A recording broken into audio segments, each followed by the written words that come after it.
Oye ni aje mtazamaji wa B Mamba TV, na tumekuwa mzima afya kabisa, na sote unaweza kutufuatilia video kwenye channel yetu ya B Mamba TV. Fanya kusubscribe na comment and share channel yetu ya B Mamba TV ili kuweza kupata all of favorite update. Fanya kutani on the notification ili kuweza kupata kabisa taarifa zetu kwa haraka zaidi sana, na wewe wa kwanza kuview matukio yetu on YouTube. Nakwambia tumole zanaza defa cha muhimu leo, na cha tunafanya leo ni hichi ambacho tunakifanya hapa pamoja na mzee wangu hapa. Hapa namuita Dingo, nafikiri wewe mwenyewe unaweza kumfahamu, sio bana?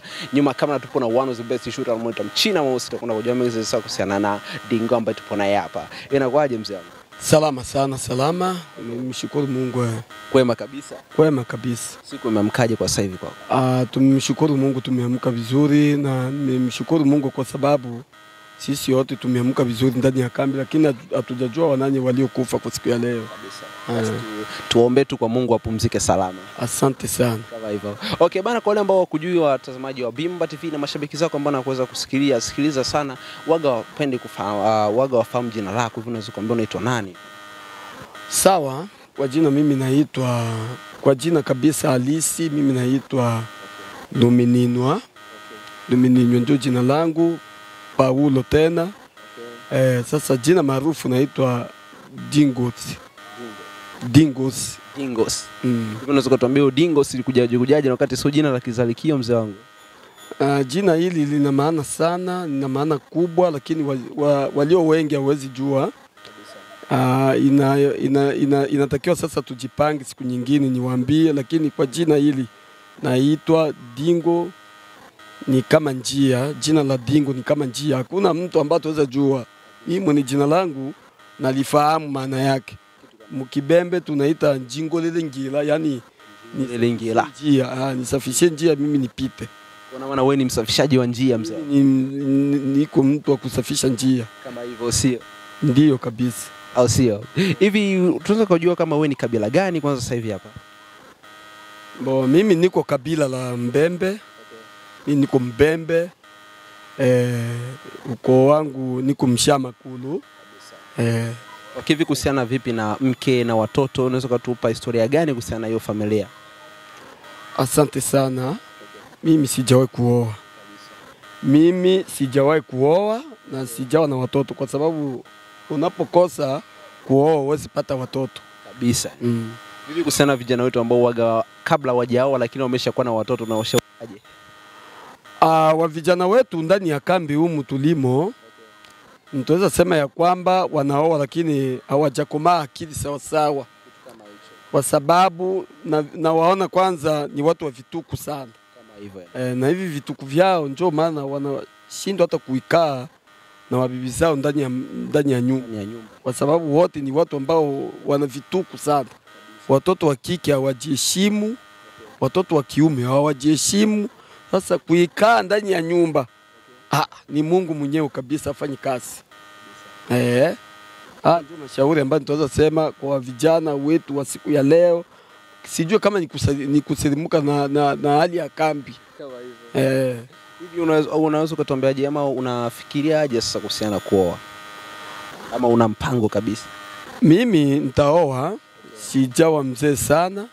Nitaoa, lakini sasa hivi sijawa na mali na sitaki maneno na watu. Sijawa na mali na sitaki maneno na watu. Naomba kwenye mtandao watu waweze kunyelewa hivi. Sina pesa na sitaki maneno na watu.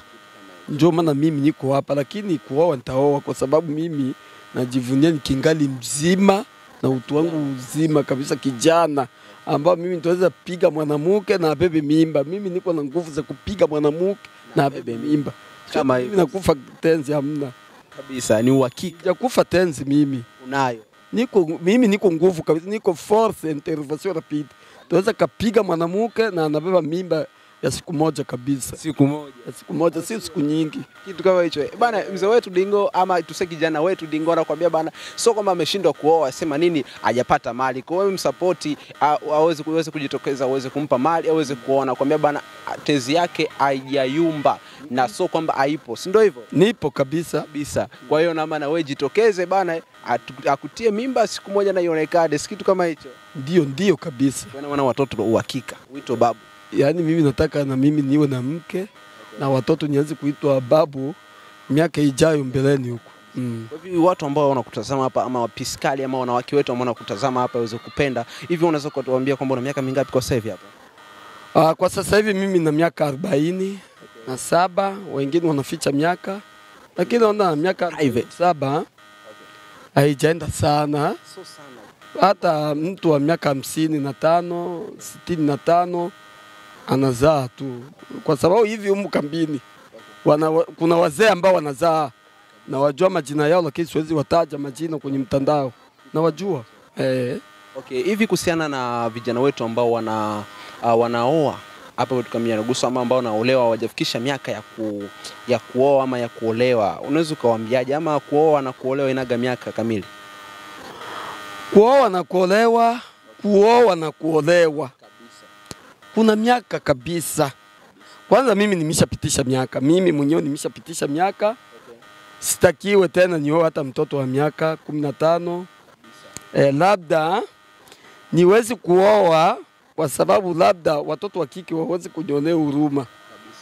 Lakini kabisa mtoto wa kike anatakiwa olewe na miaka 18. Ukidanganyika sana ama ukianguka sana, uolewe na miaka 20. Hapo hivi umeyumba kidogo kabisa. Lakini mtoto wa kike anatakiwa aolewe na miaka 18. Mwanaume ndo anaga mwisho hata 40 kama jinsi wewe. Mwanaume hata awe na miaka 100 anaoa. Uhakika kabisa. Hata awe na miaka 100 anaoa kabisa. Kwa maana wewe utaoga mwanamke wa miaka mingapi? Mimi ni Mungu sasa mwenyewe ndio atapanga, mimi siwezi panga. Hivi akijitokeza mwanamke asante. Okay, hivi kwa mwanamke ambaye atajitokeza hapa na miaka 45 anahitaji muoe, utakubali? Mwanamke wa miaka 45? Mimi ni muoe? Tutaweza kuwa tuko sawa kabisa. Kwanza njoo level yangu kabisa, siwezi mkatala. Kwa sababu njoo ataonekana njoo mama yangu kabisa ndani ya nyumba, njoo ataonekana ni mke ambaye tunaendana naye vizuri sasa. Kitu kama hicho. Lakini wakati tunasikia kwamba mwanamke akifikisha miaka 40 azaa, hivi ni kweli? Anazaa. Hii yote ni mipango ya shetani na mipango ya wachawi. Mbona Sara alizaa na miaka 80? Sasa miaka 80, wewe unajua sasa hivi kuna mtu ambaye anaweza kuzaa na miaka 80? Hamna. Ni mipango ya wachawi tu kuwafungia wakina mama uzazi na kufungia wakina baba uzazi. Vitu ya namna hii ni vitu ambavyo vinatisha sana, tena ni vitu ambavyo haviko sawa. Kwanza shetani wa namna hiyo naomba watokee kabisa au wachawi. Okay, hivi kwa wale wanawake ambao waga wanaolewa alafu wazazi wanakwenda kuwatoa kwenye ujumba, hivi unaweza kuwapa ujumbe gani kupitia Bimamba TV? Wazazi ambao wanaenda kutoa watoto wao wa kike kule wanapoolewa wanawakosea sana, na ninaomba mashauri yangu waachi hivyo. Kwa sababu mtoto wako sio kipofu, akiwa na macho mazima sio kipofu. Kipofu ndio mtu ataweza sema huyu mwanetu aliolewa na huyu kijana, lakini huyu ni mgonjwa wa macho, kuona vizuri kabisa. Lakini mtoto wako ana macho ile ambayo ina ebya pia kabisa, unaona vizuri, macho iko na ebya pia. Sasa wewe unaenda kumtoa mtoto wako wa kike kunyumba kwake. Kwa hiyo wewe unamkosea mtoto wako sana, kwa sababu hata na wewe mama ulipolewa hakuna watoto wako walikukuzuru.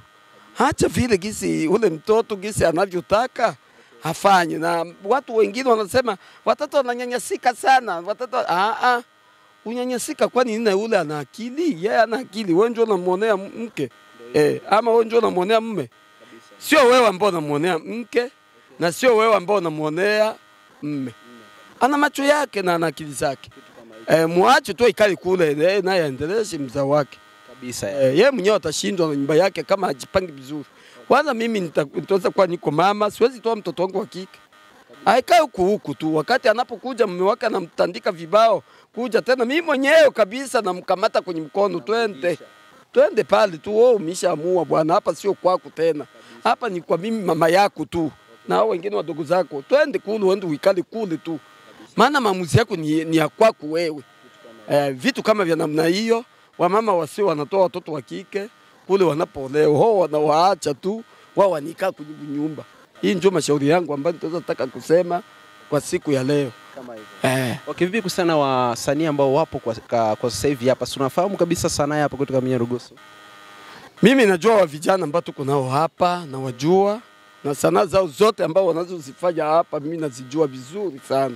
Okay, hivi kwa hao wanawake ambao wanaacha shule na wanaingia kwenye mambo ya muziki kama vile wasanii ambao ni wa kike hapa kutoka Nyarugusu, hivi unaweza kuwaambiaje ama unawajua vizuri kabisa?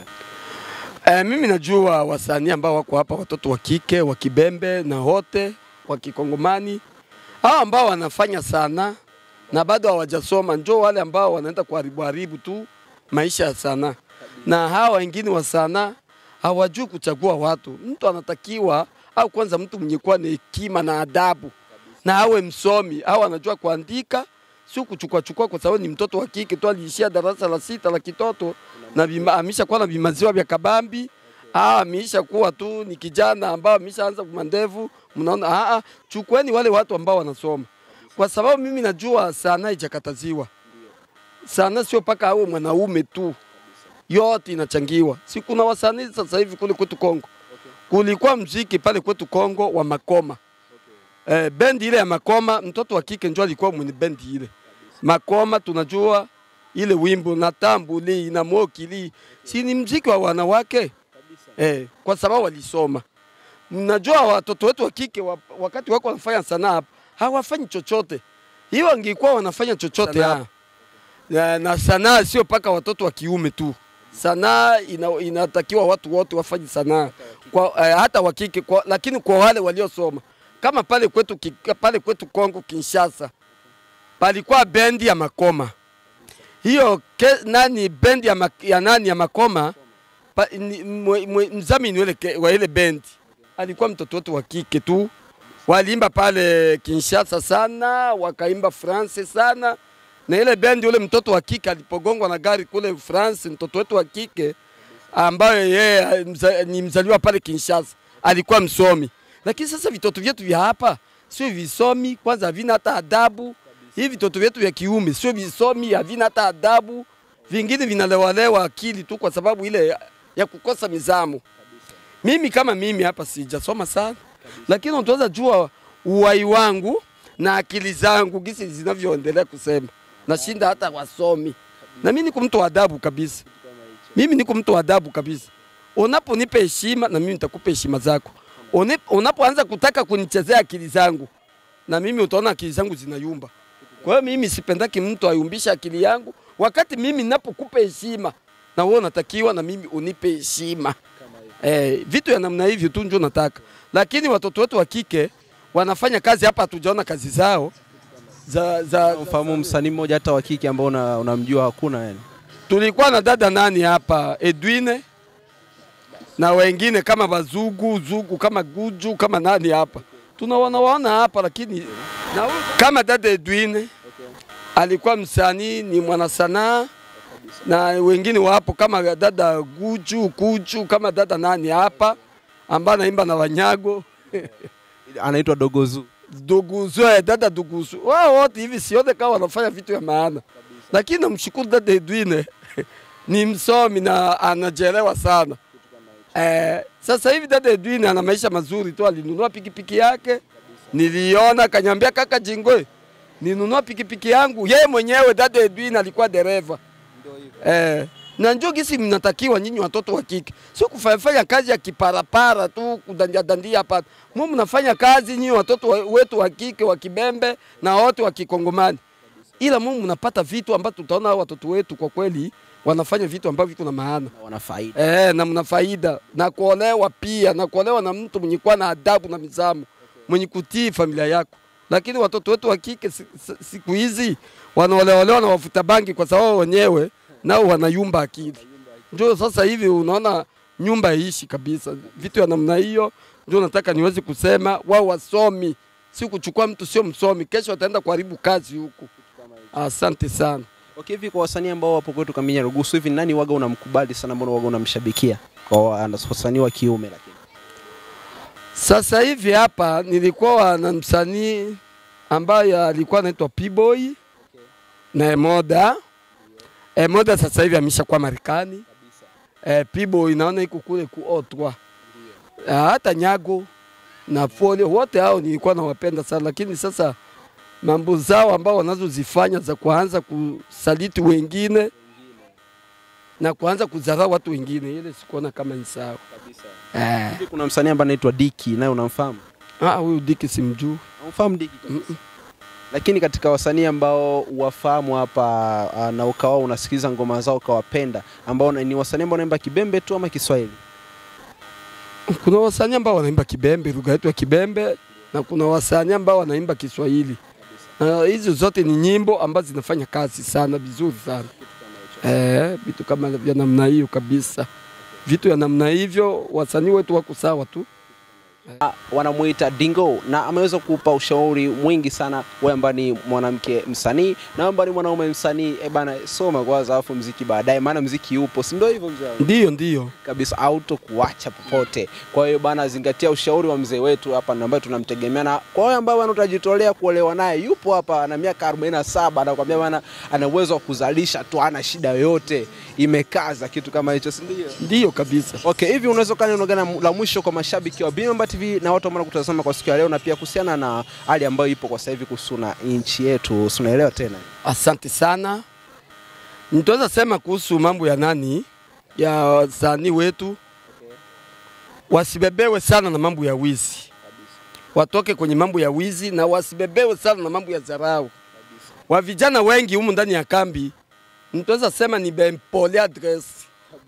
Ni bempoli address. Kwa sababu humu kambini naona nimesha wajua wale wempoli address kama NE kijiji cha NE muna bempoli address, kama RE iko sawa, SE iko sawa, ki iko sawa, kwa sababu hao sijaona kuwaona. Na NE kuna vijiji ambao mna wa vijana ambao wanajitengeleza vizuri, lakini kuna wengine ni mempoli sana. Kwa hiyo naomba tu wale wasanii wao wanaendelea kuimba wimbo ambao zitaweza kuwa zinajenga hawa vijana wetu ambao wanatusumbua kila wakati kuiba ndani ya kambi. Na viongozi vya kambi nao vinaona watu gisi wanavyotusumbua ndani ya kambi wa vijana kuiba. Lakini sijamtaja jina mtu, sijataja jina la mtu. Hujataja kabisa. Nasema watu waache mambo mazingira ya kuiba. Hivi wa vijana wa Kibembe wanatupiliwa mizigo sana. Wa vijana wa Kibembe ni wezi. Wa vijana wa Kibembe ni wezi. Sasa hawajisikia hata aibu. Ndio maana niko nasema kuko wa vijana empoli address. Sijua kama unajua empoli address. Haieleweki, labda uweze kuelewesha watazamaji. Niko nakwaka empoli sana kwake pale. Watu wanajua mimi siku yake na akili ya sawa sawa. Wanajua pale. Mimi nitaweza omba tu mashabiki ambao wanatuimbia nyimbo, wao wanajenga watu na waache mambo ya kiburi. Hii ndio nitaweza sema kwenye mambo ya namna hii kwa siku ya leo. Okay, asante.